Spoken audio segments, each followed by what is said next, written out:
पुराव्यांअभावी राज ठाकरेंची निर्दोष मुक्तता करण्यात आली आहे। उत्तर भारतीयांना मारहाण झाली। राज ठाकरेंवर राज्यभरात अनेक गुन्हे दाखल झाले। त्याचा 18 वर्षांनी फैसला आला। 18 वर्षात सरकारी पक्षाला पुरावे गोळा करता आले नाहीत, म्हणून राज ठाकरे निर्दोष मुक्त झाले। 18 वर्षानंतर राज ठाकरे निर्दोष। परप्रांतीयांना मारहाण केल्याप्रकरणी फैसला। ठोस पुराव्यांच्या अभावी कोर्टाचा निकाल। 2008 साली रेल्वे भरती दरम्यान उत्तर भारतातून आलेल्या परीक्षार्थींना बेदम मारहाण करण्यात आली।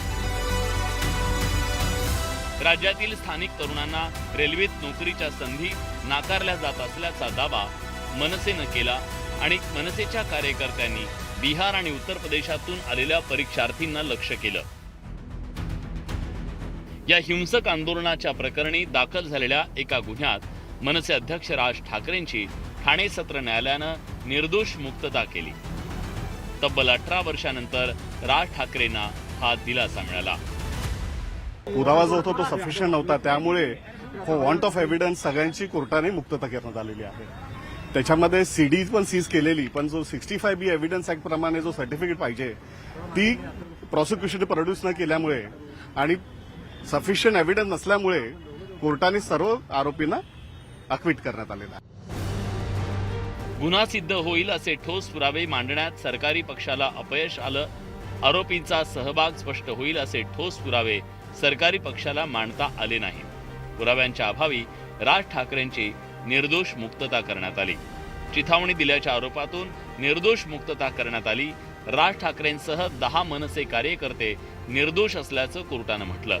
राज ठाकरेंविरोधात पोलीस कोणताच पुरावा देऊ शकले नाहीत असं निरीक्षण नोंदवत पुराव्याच्या अभावी कोर्टानं राज ठाकरेंना या संपूर्ण प्रकरणातून दोषमुक्त करण्याचा महत्त्वाचा निकाल दिला। सगळ्यात महत्त्वाचं म्हणजे परप्रांतातनं विद्यार्थी परीक्षेकरता आले होते, याचाही कोणताही पुरावा सरकार पक्षाला देता आलेला नाहीये। त्यामुळे राज ठाकरेंनी काही प्रक्षोभक भाषण केलं आणि त्याच्यामुळे पुढची घटना झाली, याचाही कुठलाही संबंध सरकार पक्षाला दाखवता आलेला नाही। या सगळ्या कारणांमुळे सगळ्या आरोपींना निर्दोष सोडलेला आहे। गेल्या 18 वर्षापासून सुरू असलेल्या या कायदेशीर लढाईत अखेर राज ठाकरेंची निर्दोष मुक्तता झाली।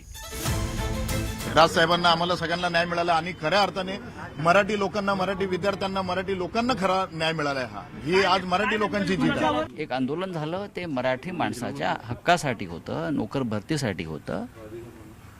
आणि मला असं वाटतं की कोणते पुरावे नसल्यामुळे चिथावणीखोर भाषणाचे त्यांची निर्दोष सुटका केली असेल, त्यांचं स्वागत केलं पाहिजे। शेवटी न्यायालयीन बाब आहे ना, जर पुरावे मिळाले नसतील तर त्यांची निर्दोष मुक्तता झालेली आहे। मराठी माणूस आणि मराठीच्या मुद्द्यावरून मनसेनं पक्षाच्या स्थापनेपासून आक्रमक भूमिका घेतली। अशात कल्याणमध्ये परप्रांतीय परीक्षार्थींना मारहाणीची घटना 2008 साली घडली। या प्रकरणात राज ठाकरेंविरोधात गुन्हा दाखल झाला। त्यामुळे या खटल्याच्या निकालाकडे सगळ्यांचं लक्ष लागलं होतं। अखेर 18 वर्षानंतर या प्रकरणी निकाल लागून कोर्टानं निर्दोष मुक्तता केल्यानं राज ठाकरेंना मोठा दिलासा मिळालाय। Bureau report, news 18 Marathi.